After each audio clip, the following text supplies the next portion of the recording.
Hi friends, good evening. आज आपसे फिर आए हैं एक वीडियो लेके। इस वीडियो का मेन जो है वो डिस्कशन है वो है कि हेल्थ इंश्योरेंस हमारे लिए कितना इम्पोर्टेंस है, क्यों करें हेल्थ इंश्योरेंस, क्या ज़रूरत है हेल्थ इंश्योरेंस की, जिसमें हम लोग को कोई रिटर्न नहीं मिलता है, जिस इन्वेस्टमेंट का कोई रिटर्न नहीं है, उस इन्वेस्टमेंट को क्यों करें, क्या है, क्यों ज़रूरत है। ये सवाल आपके मन में भी आया होगा। कोई भी ऐसा बंदा है जो आपके पास कभी आया होगा कि भैया या बहनों एक हेल्थ इंश्योरेंस कर लीजिए। आपने सोचा होगा क्या ज़रूरत है हेल्थ इंश्योरेंस का, क्यों करें हेल्थ इंश्योरेंस, क्या ज़रूरत है, इसमें तो कोई रिटर्न ही नहीं है। अरे हमको नहीं करना है बाबा, हमको नहीं करना है। आज मैं आपको बता रहा हूँ सर कि इस वीडियो देखने के बाद आपका नज़रिया चेंज हो जाएगा। आप समझने लगेंगे कि हेल्थ इंश्योरेंस क्यों आपके लिए इम्पोर्टेंस है। इस वीडियो को ज़रूर शेयर कीजिएगा और सब्सक्राइब करने के लिए बेल बटन को ज़रूर प्रेस कीजिएगा, ताकि हम जब भी अपना कोई भी और वीडियो लाते हैं और उसके पहले वो वीडियो सबसे पहले आपके पास पहुँचे। तो दोस्तों शुरू करते हैं इम्पोर्टेंस ऑफ हेल्थ इंश्योरेंस। देखिए, हेल्थ इंश्योरेंस बेसिकली क्या है, ये सबसे पहले हम लोग को समझना होगा। हम लोग को कुछ कुछ ऐसा प्रोटेक्शन हम लोग को लेना चाहिए ज़िंदगी में, जिसके लिए जिस प्रोटेक्शन के वजह से हमारा जो फैमिली है वो का ऊपर कोई आँच ना आए, उसमें कोई हानि ना हो। तो इस तरह का एक प्रोटेक्शन है हेल्थ इंश्योरेंस। समझ में नहीं आ रहा है ना, मैं बताऊं आपको। देखिए, बेसिकली क्या है कि मेडिकल इमरजेंसी एक ऐसा अवस्था स्थिति है हमारी ज़िंदगी में कि वो कभी भी आ सकता है। आप ऐसे कोई स्थिति नहीं कर सकते, आप ऐसे कोई सिचुएशन आप प्लान नहीं कर सकते कि आपका मेडिकल इमरजेंसी फलाना इस टाइम में हो या उस टाइम में होगा। नहीं, आप सोचिए तो दुनिया में ये जो 2 लाख लोगों का मौत हो गया है इस कुछ दिनों में कोरोना के चलते, क्या वो लोग कभी सोचे थे कि उन लोग को भी इस तरह का कुछ सिचुएशन फेस करना होगा? या फिर जो अभी भी ट्रीटमेंट करवा रहे हैं हॉस्पिटल में, बड़ा बड़ा हॉस्पिटल में जो एडमिट है, वो कभी सोचे थे कि उनको भी ऐसा सिचुएशन आ सकता है?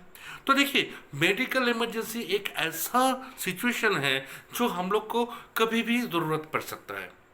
तो उस टाइम में अगर आपको प्रॉपर मेडिकल सपोर्ट चाहिए, आपको अगर प्रॉपर मेडिकल ट्रीटमेंट चाहिए, तो आपको हॉस्पिटलाइज्ड होना पड़ेगा, आपको हॉस्पिटल में भर्ती होना पड़ेगा और आपको ट्रीटमेंट करना होगा जैसे करके आपका डॉक्टर्स आपको सजेशन। लेकिन यहाँ पे एक बात है कि ट्रीटमेंट तो हम करवाने चले गए, हम अच्छा हॉस्पिटल में एडमिट भी हो गए, लेकिन हमारा जो फंड है क्या वो सपोर्ट कर रहा है? ये सोचने वाली बात है, क्योंकि ज़्यादातर देखा गया है कि हेल्थ इंश्योरेंस मेडिकल इमरजेंसी के दौरान जो ट्रीटमेंट करवाते हैं लोग, उस ट्रीटमेंट को करवाने के लिए ज़्यादातर पैसा कहाँ से खर्चा होता है? ज़्यादातर पैसा खर्चा होता है अपना सेविंग्स से। आपका जो भी सेविंग्स है वो सेविंग्स आप तोड़ देते हैं उस मेडिकल इमरजेंसी को मीट करने के लिए, उस खर्चा को मीट करने के लिए। तो अल्टीमेटली क्या होता है, जो सेविंग्स जो आप रखे थे आपका बच्चों का पढ़ाई के लिए, आपका बेटी की शादी के लिए, या फिर रिटायरमेंट के बाद एक अच्छा सा घर बनाने के लिए, या फिर जो भी होगा आपका सपना, कुछ भी होगा, वो सपना को साकार करने के लिए आप वो सेविंग्स धीरे धीरे धीरे धीरे आप उस सेविंग्स को बना रहे थे।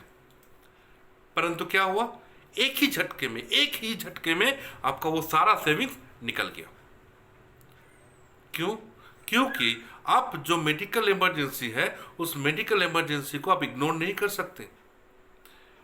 आज का डेट में एक सर्वे के अनुसार देखा गया है कि आप एक नॉर्मल हॉस्पिटल में अगर आप एडमिट होते बाईपास सर्जरी के लिए, तो नॉर्मल खर्चा आता है मिनिमम 2.5 से 3 लाख रुपया, और यही अगर आप प्रीमियर हॉस्पिटल में एडमिट लेते हैं तो वो आपका चला जाता है 6 से 7 लाख रुपया में।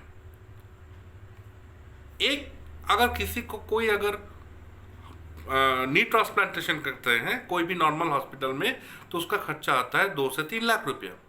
कोई भी आप प्रीमियर हॉस्पिटल में चले जाइए, वहाँ पे आपका खर्चा आएगा 5 से 6 लाख रुपया। Now the decision is yours कि आप कहाँ जाना चाहते हैं।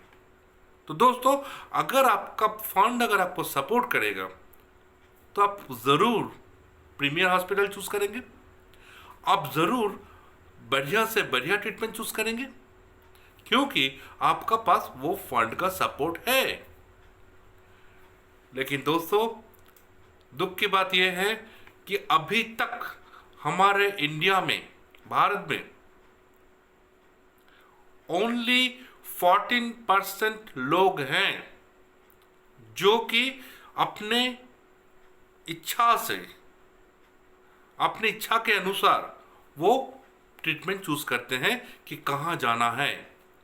बाकी 86% लोग जो हैं वो चूज करते हैं अपना फंड का ऊपर बेस करके कि मुझे कौन सा हॉस्पिटल में जाना है, कहाँ मेरा फंड सपोर्ट करेगा। तो देखिए क्या होता है कि जब आप अपना फंड के ऊपर बेस करके डिसीजन लेते हैं तो हो सकता है कि आपको वो ट्रीटमेंट ना मिले जो आपके लिए ज़रूरी है।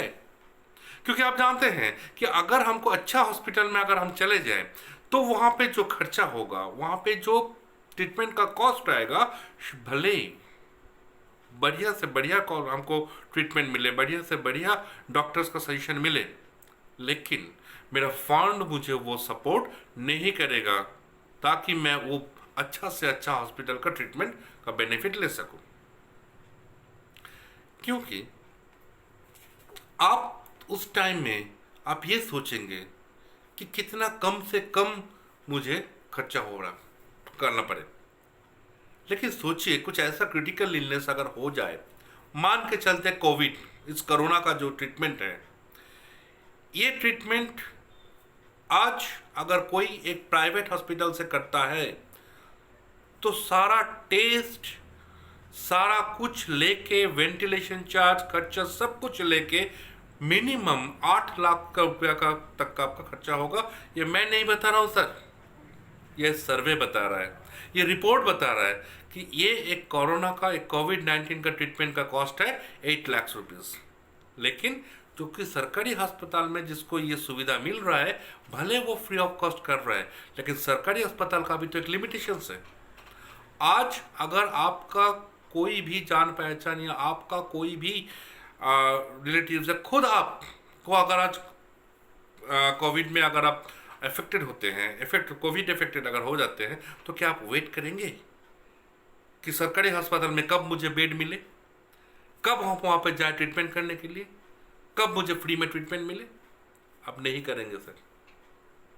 आप तब ढूंढेंगे कि आपके आस पड़ोस में कहाँ एक अच्छा हॉस्पिटल है जहाँ पे जाके एटलीस्ट आप अपना ट्रीटमेंट करवा सके और अपना जान बचा सके। सो देखिए, यहाँ पे मैं इतना जो सारा एग्जांपल्स मैं आप लोगों को दे रहा हूँ, इसका पीछे एक ही रीज़न है, वो है लैक ऑफ प्लानिंग। खास करके ये बताया जाए कि lack of health coverage, proper health coverage. हम लोग सब जानते हैं कि नॉर्मली हेल्थ इंश्योरेंस जो अवेलेबल है मार्केट में, उसमें बहुत ही कम खर्चा में आप बहुत ज़्यादा का सम एश्योर्ड आप चूज कर सकते हैं। मिनिमम एक 35 साल का आदमी अगर 5 लाख रुपीस का अगर सिक्योर्ड लेते हैं, मतलब सम एश्योर्ड लेते हैं, तो उसको जस्ट ओनली सालाना 5,000 रुपया देना पड़ता है ऑन एन एवरेज। तो सोचिए 5,000 रुपीज दे के नियर अबाउट 100 टाइम्स का बेनिफिट, क्या आपको लगता है कि ये आपका पैसा का मतलब वेस्टेज है, वेस्टेज ऑफ मनी? एक्चुअली क्या होता है ना, हम लोग का ये माइंड सेट है कि हम लोग नॉर्मली, हम लोग ऐसे अपना आयशी के लिए हम लोग बहुत कुछ खर्चा करते हैं। हम लोग मूवीज़ देखने चले जाते हैं, हम लोग रेस्टोरेंट में खाना खाने चले जाते हैं, हम लोग पार्टी बनाते हैं। उसमें हम लोग को नहीं लगता है कि हम लोग वेस्टेज ऑफ मनी कर रहे हैं, हम लोग खर्चा कर रहे हैं। बट जब बात आता है, सवाल आता है अपना प्रोटेक्शन की, अपना फैमिली के प्रोटेक्शन की, अपना सेविंग्स के प्रोटेक्शन की, तब हम लोग को लगता है कि हम लोग इसको वेस्ट कर रहे हैं। This is the wastage of money. एक चीज बताइए सर, एक चीज, आज अगर आपके पास 8 लाख रुपया है हम मान लेते हैं आपके पास, और आपको कोई का कुछ असर हो जाता है, तो यूं आपके पास से वो पैसा निकल जाएगा। इतना दिन आप जो छोटा छोटा छोटा छोटा करके आप जो सेविंग्स किए हैं, वो सारा सेविंग्स आपका एक दिन में खत्म। कैसा लगेगा आपको? क्या महसूस करेंगे आप? लेकिन क्या करें, ये जो मतलब मेडिकल इमरजेंसी है, ये कोई नहीं बोल सकता है सर कि हमें नहीं होगा, हमें कभी जरूरत ही नहीं पड़ेगा। तो मेरा इस वीडियो का मकसद यही है कि अवेयर करना, आप लोगों को अवेयर करना कि अभी भी वक्त है, अभी भी प्लानिंग करने का वक्त है। प्लान कीजिए, एक प्रॉपर हेल्थ इंश्योरेंस का प्लान कीजिए। आपका जान पहचान में अगर कोई है जिसके आप एक प्रॉपर प्लानिंग कर सकते हैं, उसको बुला के आपका जो मेडिकल नीड्स है उसको एनालाइज कीजिए। उसको एनालिसिस करने के बाद आपके लिए कौन सा प्लान सूटेबल है, आपका फैमिली के लिए कौन सा प्लान सूटेबल है, वो डिस्कस कीजिए। तब जाके आपको लगेगा सर कि ड्यूरिंग इमरजेंसी, जब आपका जो सारा कॉस्ट, आपका जो सारा एक्सपेंसेस जब बाहर से कंप्लीट हो जाता है ना, तो आपको अंदर से एक सुकून मिलेगा कि चलो मेरा जो सेविंग्स है वो तो बच गया, उसमें तो हाथ नहीं देना पड़ा। तो फ्रेंड्स, मेरे को यही करना था। मेरा ये वीडियो सिर्फ इसीलिए है कि आप लोगों को सचेतन करना, आप लोगों को इन्फॉर्म करना कि मेडिकल इंश्योरेंस आज के डेट में बहुत ही इम्पॉर्टेंट एक प्लान है, जिसको आप ज़रूर अपनाएं, अपना फैमिली के लिए अपनाएं, और खुद के प्रोटेक्शन के लिए, खुद सेविंग्स का प्रोटेक्शन के लिए इसको अपनाएं। तो आज इतना तक। आगे फिर दूसरा कोई वीडियो लेके मैं आऊँगा, दूसरा कुछ के बारे में, दूसरा किसी चीज़ के बारे में हम लोग डिस्कस करेंगे। तब तक के लिए मुझे आज्ञा दीजिए। और last but not the list, मैं एक बार फिर बता रहा हूँ कि ये वीडियो अगर आपको अच्छा लगता है तो इसको लाइक कीजिए, इसको शेयर कीजिए, और बेल आइकन को दबाने के लिए मत भूलिए। Thank you very much. आप लोग हमेशा मेरे साथ जुड़े रहिए, और हम कोशिश करेंगे आप लोगों को नए कुछ इन्फॉर्मेशन आप लोगों के साथ शेयर करने के लिए। Thank you very much. Bye.